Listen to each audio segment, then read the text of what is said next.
A wise man once said, "Wake up, wake up, wake up out of your sleep." Because it's Florida Gators game week, baby. Yeah, man. Welcome into another episode of Carroll's Cadence. I'm your host, Brandon Carroll, the lead reporter for allgators.com, a Sports Illustrated affiliate. And I am here with another special guest. He's the eyes in the back of our head over at allgators.com on the recruiting trail. If something goes over my head or Zach's, he's the one that's going to bring it to us in the talent acquisition game. A proud native of Orlando, Florida, otherwise known as the 407, the recruiting extraordinaire. Ladies and gentlemen, welcome to the show, Mr. Conner Clarke. Wow, sir, quite the introduction there. I love the 407 plug because, as you know, I will claim anybody that's even visited Orlando as a 407 resident. So it's a great plug. But no, thank you very much for having me on, man. Obviously, you know, we kind of talk back and forth on a daily basis, but to be able to do it on this platform that you've worked so hard to start up and get moving, I appreciate you being willing to bring me on here. Absolutely. I know how much you love Orlando, how much you love the 407, so I had to throw it in there. And you know we do it big here with intros on Carroll's Cadence. But before we get into our discussion today, we have some Friday Night Lights standouts and then a final picture preview or final big picture preview of the Gators season. Make sure to like this video and subscribe to the channel if you haven't already. Y'all's support means the world to me. And I just want to say I love each and every one of you, all 512 that I currently have. I love you. I know we're getting a little intimate here, but that's how we do it. So Conner, this past week, the football season for high school kind of commenced for several Gators 2024 commits. It's not the first weekend for every pledge, but it is the first weekend where really all of them saw the field. And in those appearances, it felt like no matter which way you turned, they were proving to be some game changers. Shocker, the number 3 class in the country has some dudes. But in honor of having our recruiting extraordinaire, Conner Clarke, on the show, we're going to take a look at some of those Friday Night Lights standouts. And there's no better place to start than with the future face of the franchise, DJ Lagway. What did you think of his performance and just the stat line that he put up this week? Yeah, the stat line itself is ridiculous. And I know you're going to get people on the timeline. They're like, well, who's he playing? Doesn't matter. Anytime you put up 19 for 21 for 425 and 8 touchdowns, it doesn't matter if you're playing Holy Cross School for the Blind. You're putting up those kind of numbers. It's unbelievable production. I think the biggest thing that I was impressed with when I saw the clips, our guy Harrison was out there on the ground, taking the videos, putting them on the timeline, just helping us out with all that good stuff. Biggest thing I noticed was his release. It's a lot more compact, a lot quicker this year as opposed to last year. Ball placement was better in most cases. I think my favorite throw was probably that back shoulder on the sideline. It wasn't a touchdown throw, so it's not going to be your highlight throw per se. But he was fantastic, man. Just everything that we kind of expected him to be week 1 and going into his senior season, he delivered and then some. Absolutely. And I love that you brought up that back shoulder throw. I thought that kind of encapsulated the game. He was just firing on all cylinders. And not to mention the stat line that Conner mentions, 19 of 21, 425 touchdowns, 425 yards and 8 touchdowns was in the first half. That was a half of play for DJ Lagway. If he kept going, there was a chance that he was going to break the all-time Texas record for touchdowns in a game. But just a dominant outing from DJ Lagway, where he got to really show all the goods, like Conner said. Arm strength, improved accuracy, timing. I thought his timing was excellent on throws. That back shoulder throw to the sideline was a great example of that. He was able to do it from inside the pocket, on the move, really just did everything right in his first game. And it's like Conner said it as well. It's exactly what Florida and really everyone watching him was expecting to see in week 1 of his senior year. And that's not to mention that he also got to show off some of the wheels that he have. It's a overlooked asset that he has in his game because of how talented he is throwing the football. But he got into the end zone once on the ground. So just a ton of reasons why he's one of the nation's top quarterbacks and why Florida put so much time and effort into acquiring him as, like I said earlier, the face of their franchise's future. So he wasn't the only Texas native to kind of make their mark on, well, this one was Thursday. This one was Thursday. So the defensive leader of this class, we have the offensive leader in DJ Lagway, and then you look to the other side of the field, and it's a safety by the name of Xavier Filsaime. All right. He was also had himself a night with 11 tackles, 2 pass breakups, 1 forced fumble, and 1 fumble recovery, not to mention 4 punts inside the 20, as if he's going to be Florida's version of Justin Reed in the NFL. But Conner, how would you assess his outing and really what you saw from probably, if not the best safety in the country, definitely top 2? Yeah, like you said, if not the best top 2 in you said Texas native. He's a Florida boy. I think everybody pretty much knows I that. should say. Texas-based prospect. And I'm claiming him 407 because he's a Popka. That's what I'm talking about. It's 407s are coming out with Conner. It doesn't matter where they live, if they were born or just have touched Orlando in general. He is. Listen, they could have drove through on their way somewhere, and if they're notable enough, I'm claiming them for 407. But no, X had a fantastic week, and it was against a powerhouse program in the state of Texas. Talking about Longview High School, who has the #1 running back in the country in Taylor Tatum. Tatum, of course, is going to have his game. He's a fantastic player. He's going to perform well. But X had some of his biggest highlight plays against Taylor Tatum. A pass breakup down the field on what looked like a corner route when Tatum was lined up in the slot. And then we all kind of saw, if you've watched any kind of tape from X in the past, from his junior season, he's only 1 year into playing the defensive back position. So I think the sky's the limit for him. But the biggest thing is the physicality that he brings. At 6 foot, 6.5 feet, 191 pounds, he's got a great frame. He's a 10,500 meter kid, so he flies around the field and can just deliver a blow. And you saw that with the forced fumble and with another pass breakup where he got there right when the receiver put his hands on the ball. He's somebody that's super physical, super fast, and going to be the type of defensive player that I think Florida, Austin Armstrong, Billy Napier are going to move towards in the recruiting classes here to come. I need to get something off my chest before I add to some of that. So on Friday, I kind of introduced a new segment. I called it Dog of the Week, just highlighting one Florida Gators commit that was like they had that dog in them that week. And normally it's going to be a Monday segment, but I saw Xavier play and I said he is going to be my Dog of the Week. I had multiple people in my comment section not take too kindly to me calling them a Dog of the Week, even though it's D-O-G, not D-A-W-G. There's a difference, I swear. But to avoid further confusion going forward, we're going to call it the Gator of the Week, dedicating the athlete that has that Gator in them, as Billy Napier and co like to say in Gainesville. But I think I might have spoke too soon because I didn't necessarily get the impression that DJ Lagway was going to put up the numbers that he did. But that doesn't mean that Xavier was not just incredible on Thursday night. Like I said, I gave my take on him in my Friday show. And in my opinion, he is the best safety in the country. He's elite in all facets. Downhill, he works well downhill as a run blocker, really lays the lumber against really anyone that he is working against. Or I don't want to say run defender. I said run blocker. I don't know why, but run defender is what I was going for. Can work in man-to-man coverage. Like Conner said, he was working against Taylor Tatum, who's a decent pass catching back. He was able to kind of hold his own, stay step for step with him, kind of have his notable plays against that player, against one of the fellow top players in the country, showing that he belongs as that top safety.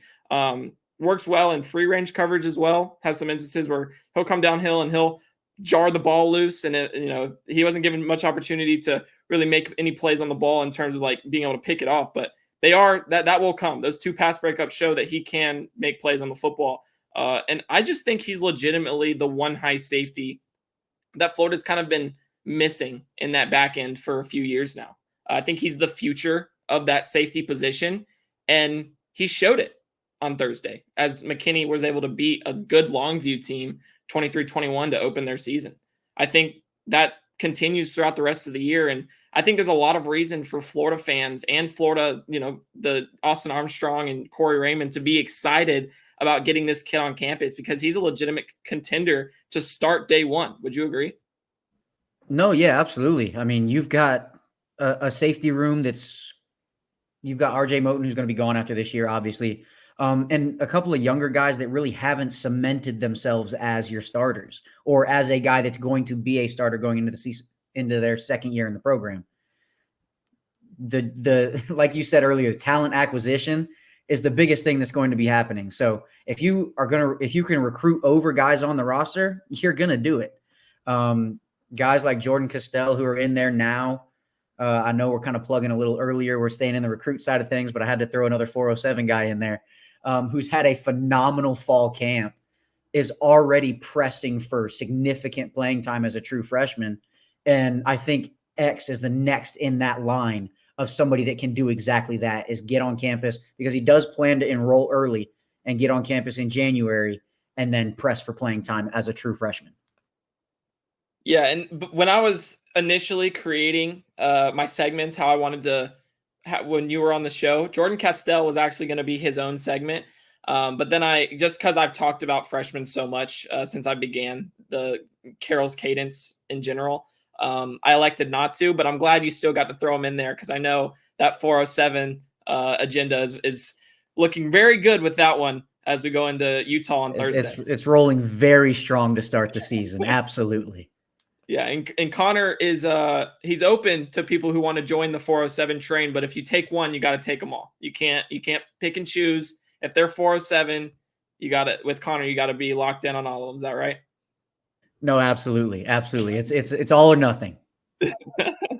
Absolutely. And so I know a lot of these players are out of state for Florida. Obviously DJ Lagway, Xavier Filsaime.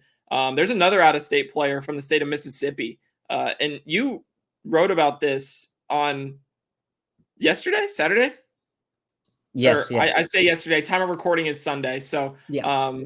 This will be posted Monday. So Saturday. And I thought he nailed it on the head with his recruiting roundup, weekly series over at All Gators. Go check that out by your very own Mr. Conner Clarke. And he included DJ Lagway, Xavier Filsaime, and then Jamonta Waller, the edge rusher commit to Florida. And I thought that was the perfect trio to include. What did you see from Jamonta to really make him that third piece in your overview of this week? Yeah, it was a little tough because I was trying to make sure I had obviously your marquee guys because the stats were out there. You had your Xavier Filsaime and your DJ Lagway, and Jamonta Waller's stats weren't out there. But when I'm scrolling through the timeline, I just kept seeing a couple clips of Jamonta Waller. And so, at minimum, even though the stats weren't out there, he had at least one sack and a PBU. And then just another one that was probably my favorite clip of the three that I saw was him just leveling a quarterback right after he got rid of the football. So you're talking about a guy that is a little undersized for the edge position at 6'1.5", I believe. But the motor on that kid's unbelievable. And he just finds ways to make plays. And you saw it from those three clips. If you did go look at, if you're on Twitter, you saw, I retweeted him on the timeline, but if you haven't seen that, it is also linked in that recruiting roundup article at SI that he finds a way to make a play. When he wasn't going to get to the quarterback, he was able to get his hands up, jump, and get in the way of the pass.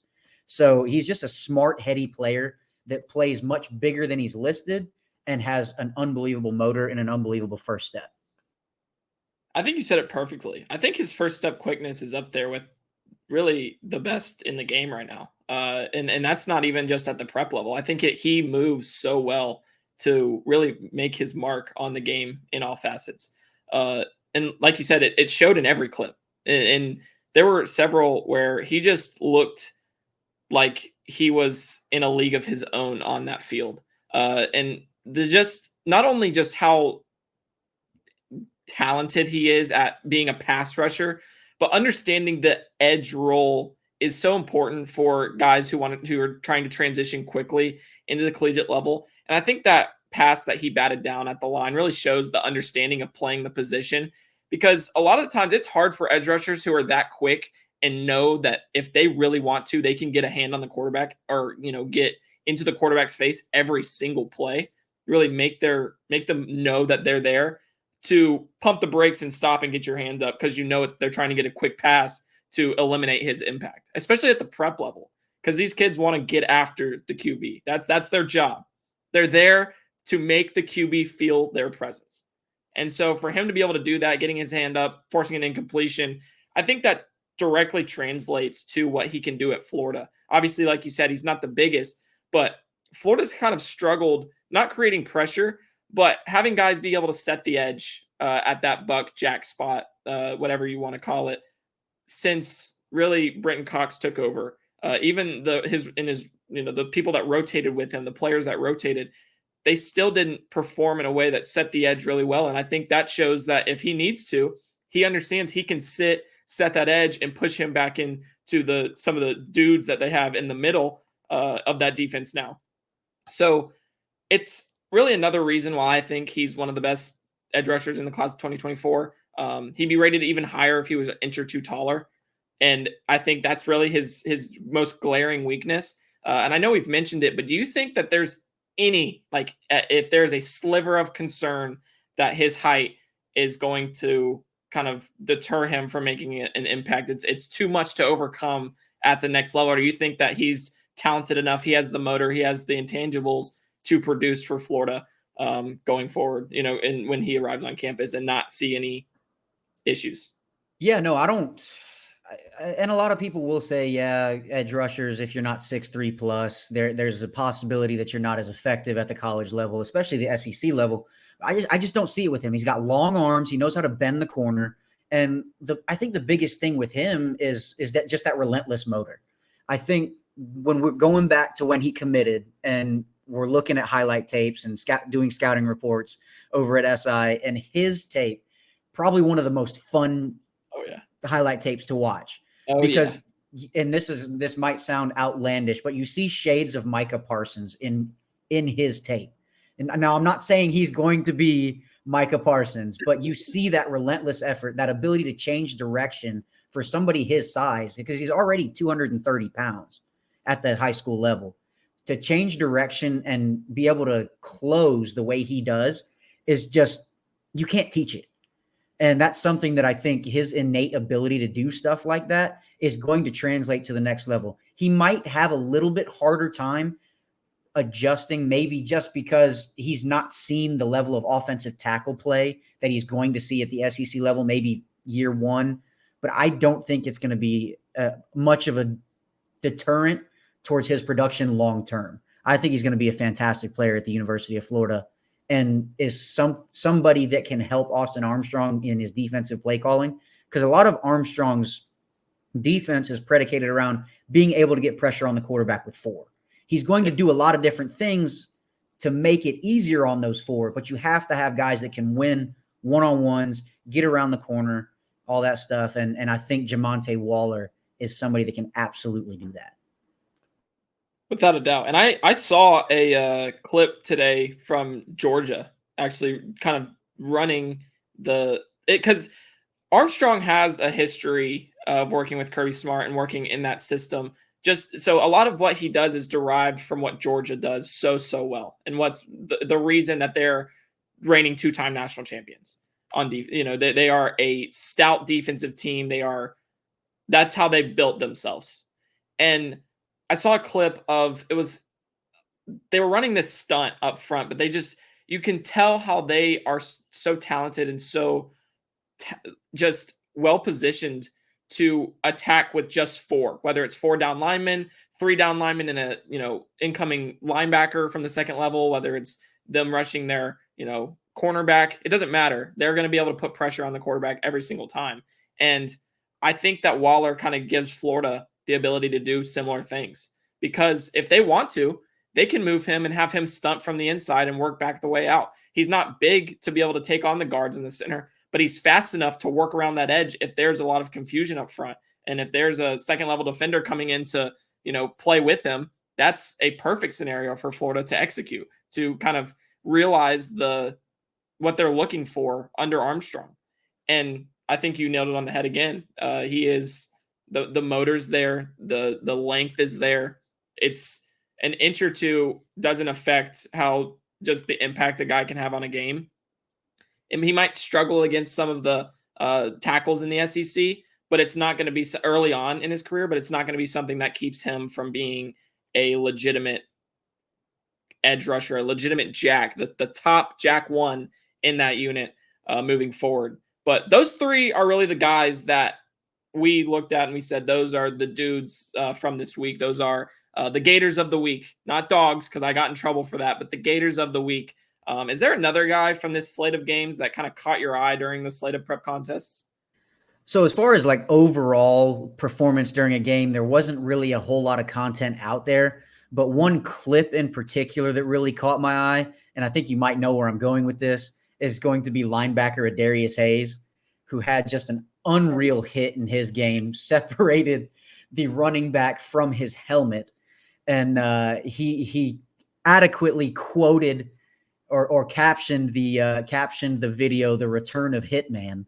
So he likes to go by Adarius Hitman Hayes. So I think that that nickname is more than suitable because he's just a big physical guy that can come downhill. And that clip itself was just really, really impressive.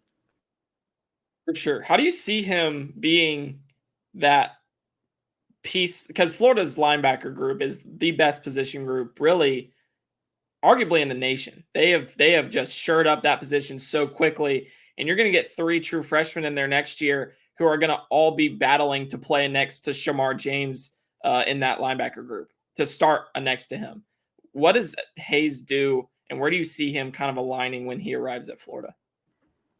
Yeah, that's a great question because there's been kind of like a back and forth between, do you think Hayes is going to outgrow the linebacker position because he's already standing at about 6'4", 215 with really long arms. He's got a frame to grow into an edge rusher.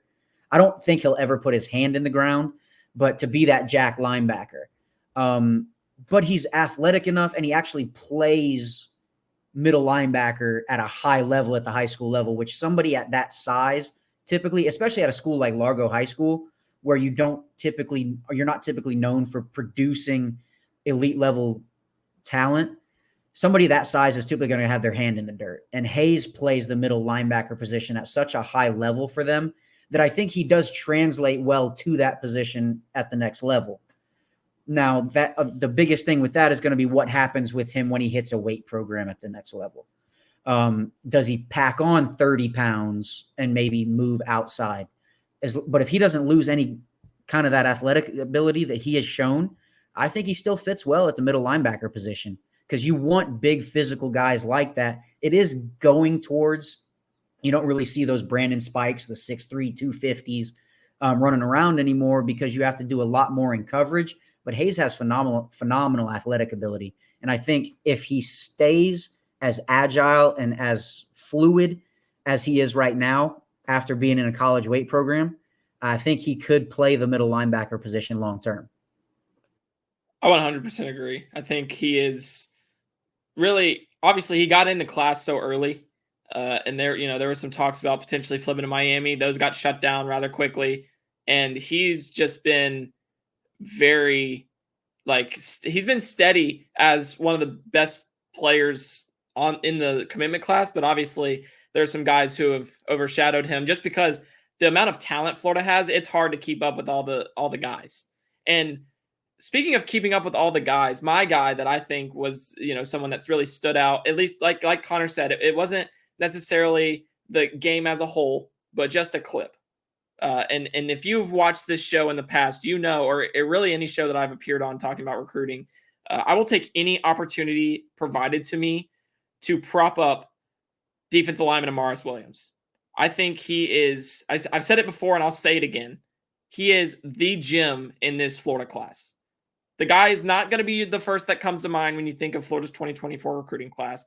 But when I tell you he's going to be a massive contributor at the University of Florida in that FN role, I mean it. I mean it with my whole heart. Because not many guys on the defensive line can move like Amaris Williams can at 260 to 270 pounds. Not many guys can double as their team's running back and do it well. Not many guys have the ability to burst a 30-yard touchdown run when they're also playing with their hand in the dirt on the other side of the football. It just does not happen. But that's exactly what he did on Friday. He aided Clinton to a 40-7 win to start 2-0. And like I said, he's just a swift mover at 260, and that's close to what he'll play at his college weight. So, shoot, let me drive the Amaris Williams bus, because I'll do it, and I'll drive it till the brakes fall off, because I think that he is going to be that guy, that dude at the next level for the Gators. No, I couldn't agree with you more, Brandon. He's an absolute freak of an athlete. Like you said, at 260, being able to move the way he does is just unreal. And like you said, he's not really talked about that much. Got on campus and just was like, I'm done with the recruiting drama. Let me go ahead and commit right now, which he had said Florida was his leader going into that visit and had never visited Florida. So we're over here talking back and forth in like a group message, like, hey man, we think it could happen, but like he's never been there. So what's going on? And sure enough, just like you said, a gem of the recruiting class. And I think I know 247 has him ranked inside the top 100, which is 100% where he should be. And I think the rest of the sites will probably catch up over the rest of the year, because you can't see that kind of athleticism at that size and not be wowed by it. Yeah. And the crazy thing to me is just the fact that he's able to be as dominant, as explosive, as dynamic as he is as just an athlete with, that size. It's a wonderful watch. If you haven't watched him, turn on his tape. There's a clip on Twitter that shows him just working through the line of scrimmage and leaving everyone in the dust as he walks into the end zone untouched. So he is really going to be a guy for Florida, I think. And that's why I am so high on him. And I saw that clip come across and I said, I have to figure out a way to talk about that on Monday's show. So I know you're the recruiting extraordinaire. You talk recruiting. If you go on any show, I know that people are going to bring you some type of recruiting talk. All right. But the 2023 season's on the horizon. We can see that little beacon of sunlight starting to peek over the horizon, over the ocean, really, as it pertains to Florida's upcoming season. So today is really the last opportunity for this show to speak about our expectations for Florida and the aspects of this team and staff in an off-season-esque manner. All right. So I figured we could bring an old segment to a new place with some buy, sell, and hold on various areas of the Florida squad. And just like I did the recruiting aspect, we started with the guy, the leader. We're going to do the same exact thing here on buy, sell, hold. We'll start with the man who can really dictate Florida's success in 2023, quarterback Graham Mertz. How do you see him, and are you buying, selling, or holding? Yeah, I think if you had asked me this question about a month ago, I probably would have said hold.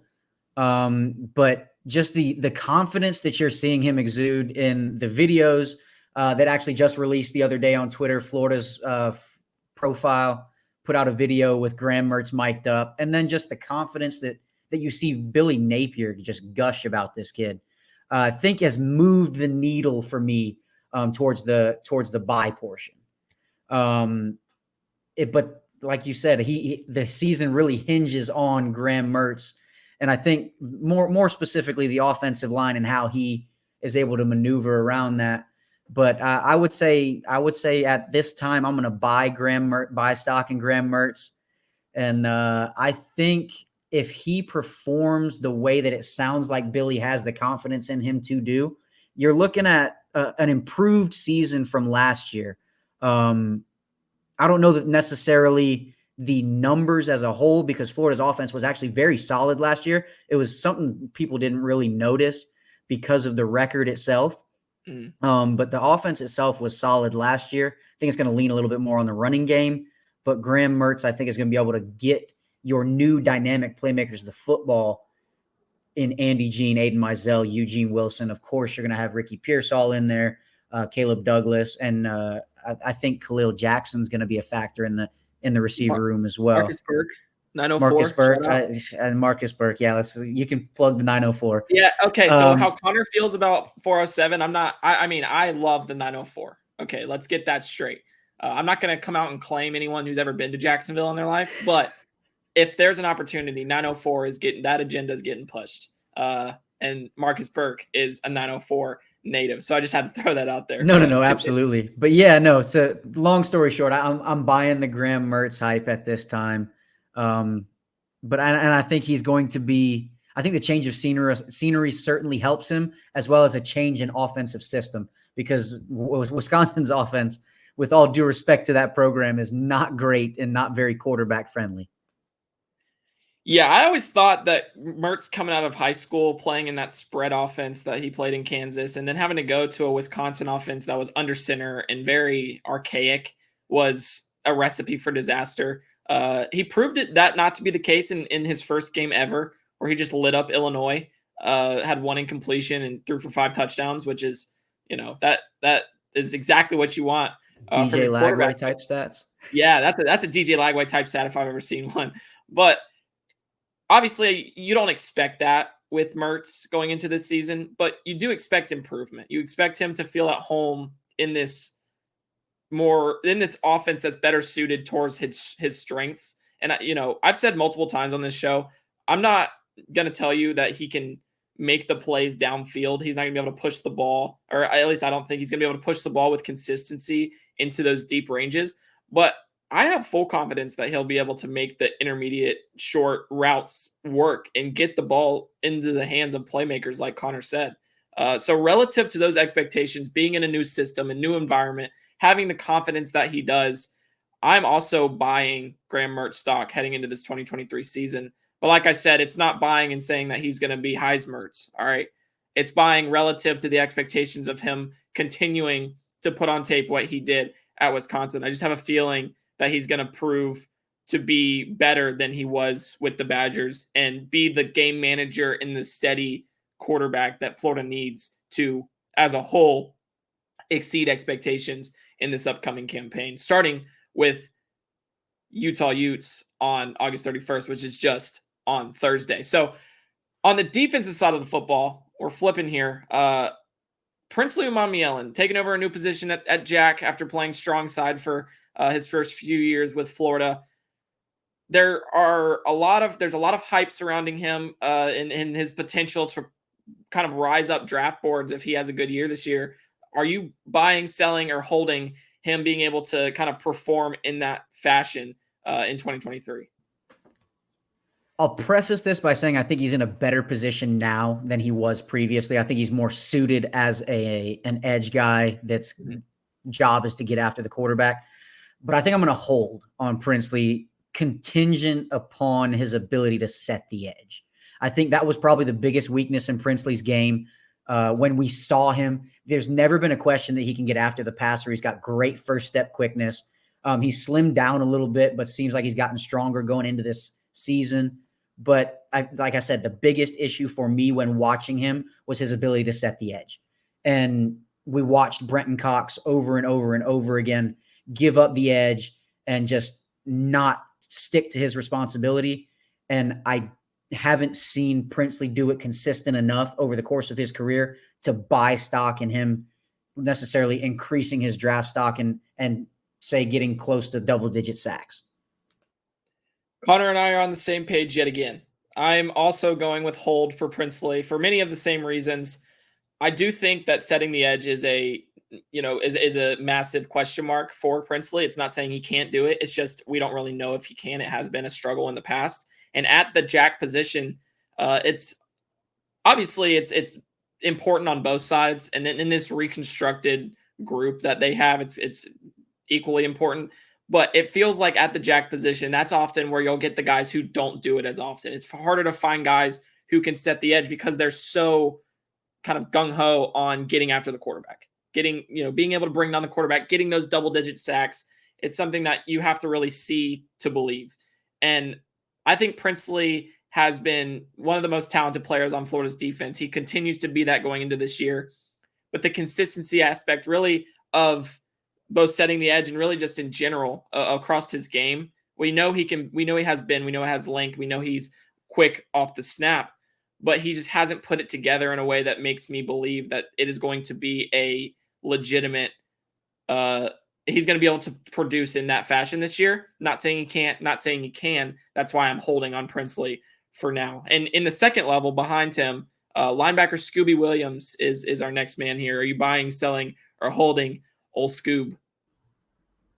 Yeah, that's a tough one for me. I lean more towards sell with Scoob just because obviously you've got Shamar James who came in and really took over one of those linebacker spots.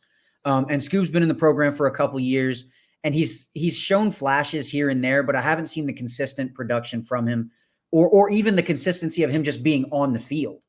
We're talking about, and when you look at like depth charts and projected depth charts, you're looking at Taraja Mitchell and Shamar James as your starting linebackers. Then you're too deep.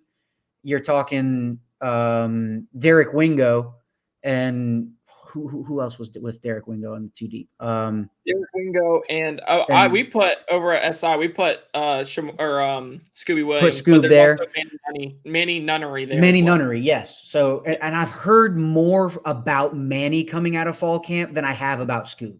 Yeah. And I think Manny gives you a different aspect or a different facet of the linebacker position with the pure athleticism and ability to cover that maybe some of the other guys don't necessarily present outside of Shamar James. So as far as right now, I haven't seen enough from Scoob going into the season to buy or hold. I'd have to say I have to sell on him. So the major reason why I included Scooby on this list is because of from what I've heard about him and from how this unit wants to operate. Conner and I talked about this defense and how not only is the defensive line crucial to being able to create pressure on the quarterback, but the second and third levels are also crucial. Scooby, when he was coming out of high school, was a dominant edge rusher.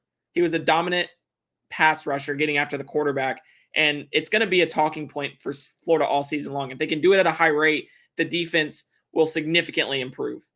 And I've heard that there's potential for him. They really like him internally on this Florida staff. Austin Armstrong thinks he's potentially a great third down option on this team. Jay Bateman's obviously been complimentary of him because of his ability to rush the passer. Not necessarily because he's a great coverage man, but he is athletic to be able to do it if they need him to. But if they're looking to bring that simulated pressure and that creeper in this defense this year, Scooby Williams is a top option to be able to do that. So as a result, I'm actually buying Scooby Williams stock heading into this season because I do think he's utilized. He's given the opportunity to perform in third down and medium situations on passing downs to give him the ability to see the field more often, grow more comfortable, get into a rhythm as a middle linebacker for Florida behind a Taraja Mitchell and Derek Wingo, who mainly control the early down snaps in Florida's defense. And one thing I will say about Scoob is we know that he's had opportunities here and there. Last year when Ventrell Miller got hurt against USF, he actually jumped Derek Wingo on the depth chart to start for Florida. They struggled mightily in that game, and he really fizzled out of being able to kind of be a piece in that defense.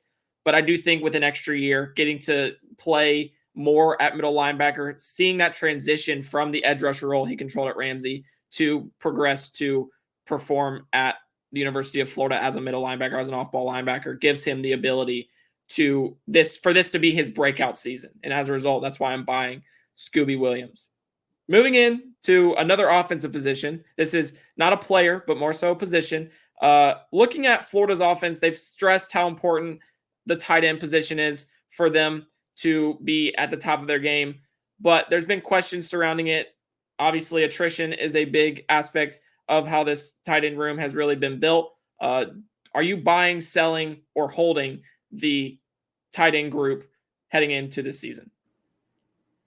Yeah, I think as a whole, I'm selling the position group because it's rough because I think Arliss Boardingham is going to be one of probably the most versatile and unique weapons that Florida has on offense because of the matchup problems that he can present to a defense. But as the position group as a whole, I just don't see the ability to be a game breaker, for lack of a better way to describe it. You've got Jonathan Odom, you've got Dante Zanders, both of whom have been injured throughout fall camp. Odom has injury history throughout his career. You lose Keon Zipper for the season. You don't know if Xanders is going to be able to go week 1. And that leaves you with Hayden Hansen, who really hasn't been able to crack much playing time. Granted, he's only a redshirt freshman. A true freshman in Tony Livingston, who gray shirted the year before and is really making the transition from focusing a lot on basketball to now making that next step to the SEC level in football. And then, of course, Arliss Boardingham, who I think is going to be a phenomenal pass catcher and a great safety valve for someone like Graham Mertz. But I don't know how well he's going to be able to hold up in the run game as a blocker with the way that I think they're going to want to run this offense this year. So all in all, I think the position group as a whole, I'm going to sell. I'm also selling the tight end group. I think, like you said, there's a lot of question marks due to injury history. Arliss is even a guy that has had injury history. I will tell you, I think Arliss is an uber talented piece in this tight end room. Can he stay healthy to produce at a rate that Florida expects him to produce this year? I don't know. And I don't think anybody knows because, like, yes, he has been a standout from the time he arrived because he's so dynamic, such a mismatch in the passing game. I've talked about it. He needs to be a guy that steps up this year to give Graham Mertz a big body target over the middle. To be Graham Mertz's Jake Ferguson, who was such a key piece for him at Wisconsin. But can he stay healthy long enough to be able to sustain that from week 1 to week 13 and into a bowl season? I don't know. And then there's Jonathan Odom, who I'm actually higher on than most people, but injury history there. Dante Xanders is a blocker, and he's adequate at it, but he's not going to bring anything special. You get Hayden Hansen, who hasn't really cracked the rotation, as Conner said. They knew he was going to be a project piece coming into when they signed him in the transition class. You have Tony Livingston, who's, again, another really talented pass-catching tight end, but can he block? Can he perform in a way that, and sure, you can say, oh, John Hevesy recruited him as an offensive lineman, as an offensive tackle. That's great. John Hevesy's unemployed. So there is a lot of things that you look at this not tight end necessarily unemployed. He's working for the Under Armour camp circuit, sir. He's unemployed in Division I football. He is not a football coach for a Division I football program at this moment. And there's a reason for that, by the way. So you get into kind of the weeds here with this tight end group, and you have a fullback type player and Andrew.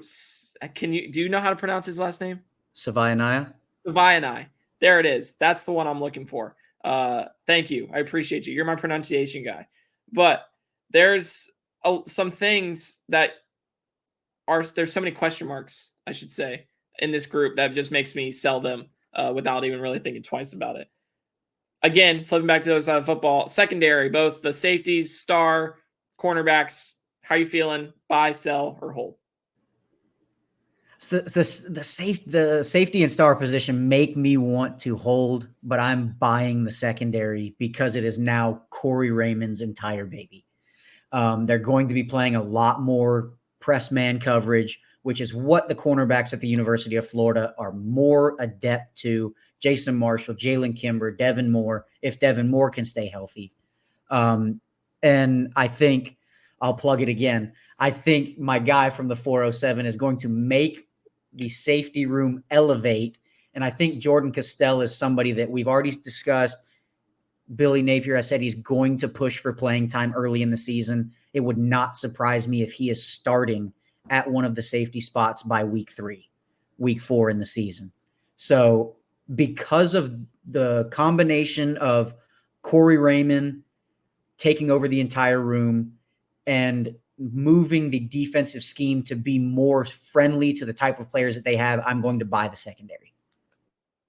I 100% agree. I'm buying the secondary. Like you said, I think that cornerback room is really the deepest it's been in a while in terms of just the talent that can see the field. And you didn't even mention another 407 in Jakeem Jackson, who's going to be a part of that 4-man rotation, 5-man if Dijon Johnson keeps progressing the way that he does, even though he arrived late as just a regular enrollee. He wasn't an early enrollee, staying in Tampa for that extra semester and then eventually hitting the University of Florida. And in his first practice, he has 2 picks.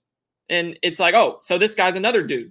You know what I mean? So I think that cornerback room is the least of the worries in the secondary. Star, Jaden Hill has proven to be a experienced and mostly reliable player. And I think that, you have Jadarius Perkins and Sharif Denson, shout out 904, behind him. I think Sharif Denson's the future of this position, by the way. He is going to be the next guy up and really kind of make the star position what it once was and what it can be at the University of Florida. But they'll work through some growing pains there as Jaden Hill transitions and some of the youth moves on. Jadarius Perkins will be that backup player.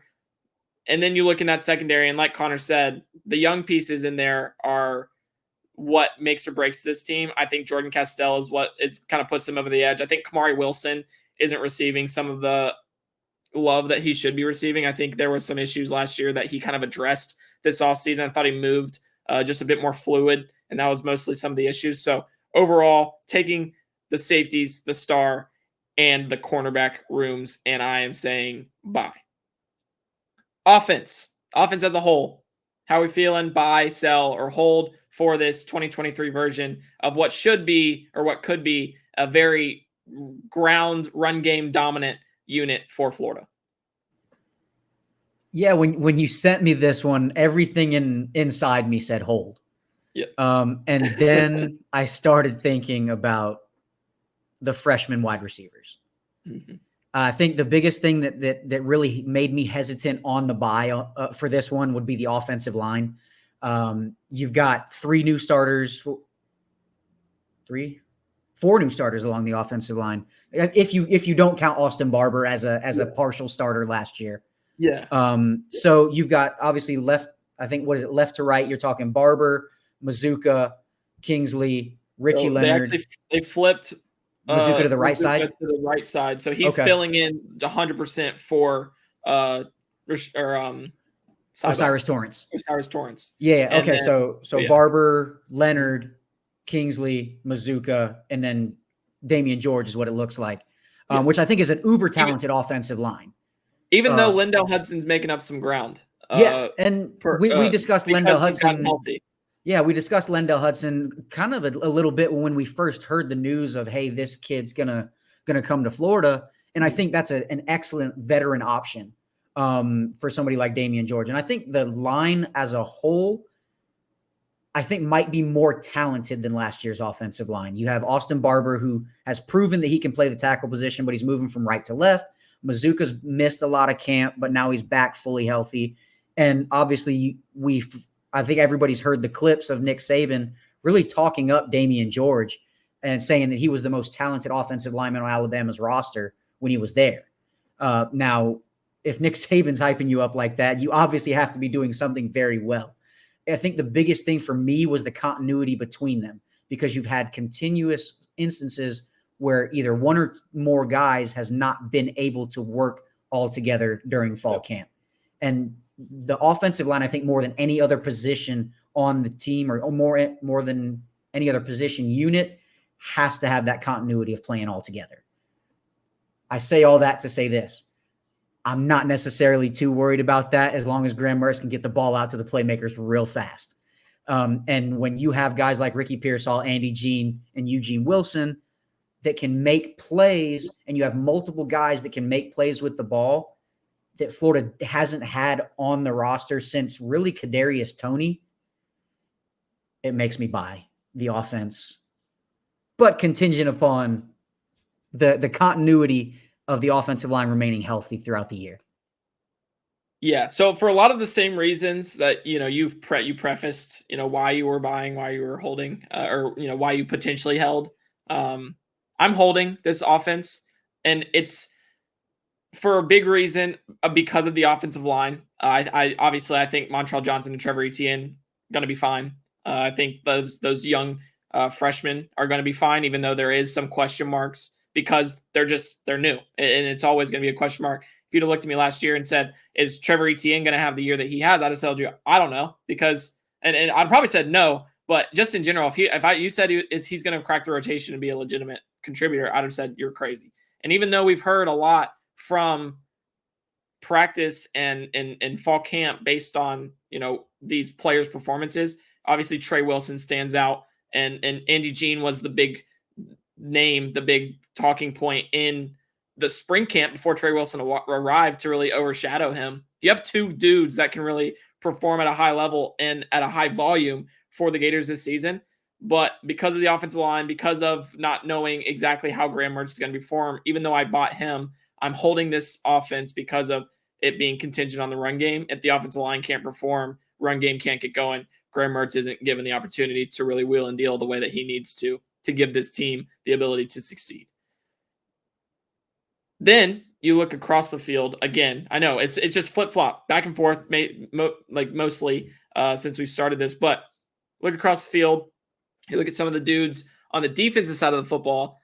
How are you feeling about the defense? Are you buying, selling, or holding this unit that should be or could be drastically improved from the ones we've seen since 2020?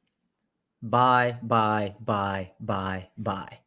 I am 100% buying the defense this year. I think that the change from Patrick Toney to Austin Armstrong was much needed. I think Austin Armstrong is a rising star in the coaching ranks and is going to be a head coach not too far down the line. For Florida fans, I'm sure they want him to be the Brent Venables of defensive coordinators as long as the season goes well this year. But I am 100% buying the stock in the defense. They went out and acquired some absolute monsters in the trenches by going and getting Cam Jackson from Memphis, Caleb Banks, who a lot of people thought was going to be kind of a more developmental guy because he hadn't seen a lot of snaps at Louisville, has been just absolutely phenomenal during fall camp. Looks like he's going to be starting on the defensive line. And I think the biggest thing that makes me buy the defense is the depth. And they have not had that for such a long time along the defensive line. Obviously, you had Javon Dexter and Desmond Watson just taking ridiculous number of snaps last year, and they're not going to have to do that now. You've got Chris McClellan coming into his sophomore year, who had excellent flashes as a freshman, really showed up in some big-time moments, had a couple of the ones that I remember big-time plays against Tennessee. So he had some of his bigger moments in some of the bigger games. And just the depth all the way along the line, even though there was an injury to Justice Boone, there was, I think they're going to be fine with Tyreek Sapp moving over from that defensive tackle to a more defensive end position, which I think he's more suited for. He was playing a little undersized as a defensive tackle, but yeah, defensive line and just really right down the middle to the linebackers with Shamar James and Taraja Mitchell make me really buy that defense. Yeah, I agree. I'm buying the defense. I think that they're going to be much improved from what they were last year because of that depth on the defensive line. Like we are in sync again on this team, on this unit, I should say, because there's not going to be a Javon Dexter playing 60 plus snaps on this team this year. In reality, the max would really be 45, and that's a worst case scenario. You have to have someone play 45 snaps because you have the Cam Jackson, Caleb Banks, Chris McClellan, Desmond Watson. You have a young guy like Will Norman. You have Tyreek Sapp who can come in and play inside if you need him to. You have a Jamari Lyons who could potentially progress as the year goes on. So you have guys that can come in and just provide some beef in that middle, which gives Florida the ability to really work and do the things that they want to do, play press man because you know they're going to be able to create pressure on the inside. You know they're going to be able to collapse rushing lanes. You're going to kind of give them the opportunity to play how Austin Armstrong wants to play, which we'll get into Austin Armstrong and himself here in a few. But this defense as a whole seems to be trending in the right direction. And if they keep that depth, if they stay healthy on that defensive front, there's no reason for me not to buy this defense. And we're getting into kind of almost an hour territory here on Carroll's Cadence. It's so hard not to just talk about football with Conner.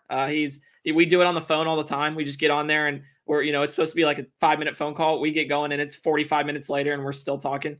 But so we'll run through this one rather quickly. We'll have an opportunity to speak on some of the coaches, but special teams, the game changers unit, are you buying, selling, or holding? And you don't really have to give too much of an explanation if you don't want to. Yeah, no, I just haven't seen enough from the special teams unit to really buy or hold even. I'm going to sell because 2 scholarship kickers doesn't sit well with me. And I don't think Billy Napier's going to punt very much. So I would sell the special teams unit. I'm also selling the special teams unit. I do think that there will be some help provided in coverage in the coverage units because of Manny Nunnery, former special teams player of the year. But he's one player. There's 11 players on the field at a time. And you get Ricky Pearsall back there. You're probably going to have some Trey Wilson, some Trevor Etienne returning kicks, but it's just not enough for me to buy or hold them right now. I am in. I'll believe it when I see it mode with this special teams. It's been a Achilles heel for a team that hasn't been great in general, and so it has to improve before I'm comfortable even buying or holding this unit. Austin Armstrong, defensive coordinator, young, fresh, energetic, fun. How are you feeling? Buy, sell, or hold? I already know this answer, but we can just get on to it. I say I already kind of prefaced the answer to this question earlier. I am buying Austin Armstrong 100%. From the Kirby and Saban tree. I mean, just it seemed like the kind of exactly what Florida needed at the right time when Patrick Toney decided to make that move to the NFL. Austin Armstrong, young, energetic guy that's going to put his guys in the right place. And I think the biggest thing was seeing the difference between the philosophies of, hey, I'm going to fit my defense to my guys as opposed to make my guys fit my defense. It was the biggest thing for me. So 100% I'm buying Austin Armstrong. I love the energy that he brings and that Alabama redneck to Gainesville really just sits well for me. Yeah, when a guy comes in and prefaces that he's a redneck and he's going to let it show on day one in the team, it's just like, what is going on? This guy's yelling and this is the opposite of what we have with Toney. I think that shows the genuineness from Austin Armstrong. The things you're going to see from him, the animated character that he is exactly who he is just in a day-to-day life. So I typed buy initially, but it auto-corrected for some reason to where do I send my money? Tell me now, I'm buying. So I don't know how that happened, but I do think Austin Armstrong is going to be a great fix for Florida's defense. He is a future head coach. He's only 30 years old. He brings that fresh, energetic youthfulness to this team that really needs it. And like Conner said, there's no more trying to fit square pegs in round holes. You're going to get round pegs in round holes because he's going to conform those holes to make them fit, to make those players fit in them. And finally, head coach Billy Napier, heading into his second season. Where are you feeling with him? Just his regime, the trajectory of this team. Are you buying, selling, or holding Billy Napier? Maybe not just this season, but as a head coach, his tenure at the University of Florida. Yeah, I've been a big Billy Napier fan since they zeroed in on him for the coaching search. So I'm buying Billy. I'm not out on Billy yet. I don't know why so many people already are after one season. I think they brought Billy in because he's a program builder. It's not one of those flash in the pan where he's going to come in, win 10 games in a couple of years, and then 4 games in the third year and just be out. Yeah. Sounds kind of. It might have a few guys that have done that. Happened somewhere. I'm not sure. But no, I definitely buy Billy. I like what he's doing. I think the biggest indicator of that for me will be seeing improvement on the field this year. Obviously, we've seen what he's done on the recruiting trail. So he's getting things done in that aspect where he said when he first came in, it's a talent acquisition business. We have to build through the high school ranks. And then, of course, he's been able to cherry pick a few different guys from the portal successfully. But I just think he's building things the right way from the ground up, one from the inside out, getting the defensive line and offensive line together. Then, of course, a phenomenal linebacker class this year and just a phenomenal recruiting class as a whole. And I think as long as we see, not necessarily, and everybody gets caught up on the records and stuff like that. I think Florida has the opportunity to win between 6 and 8 games this year. And I think anywhere in there, as long as you're seeing progression from the guys, and really, I think the biggest thing that's going to show that is that the guys that Billy brought in are going to be the ones getting the most playing time. Because there's still a lot of players on the roster that are from the previous regime, and they're getting passed over by the guys that Billy are bringing in. And I think that's an indicator that things are moving in the right direction. Yeah, I think it's very easy to hold Billy right now if you're, I think there's still room to see. But I second Connor's notion of it's definitely too early to sell. We haven't seen enough from him to sell. I'm buying Billy Napier. I think that he's building a program that is sustainable for the future. I think that we're going to see glimpses of that this year, even though, I did predict on Friday that they're going to go 7-5 this season. I don't think it's a necessarily successful year because 7-5 is not successful at the University of Florida. But from an operational fundamental standpoint, from a talent standpoint, you're going to see those flashes that suggest in a year or two, Florida could be back where they are attempting to go.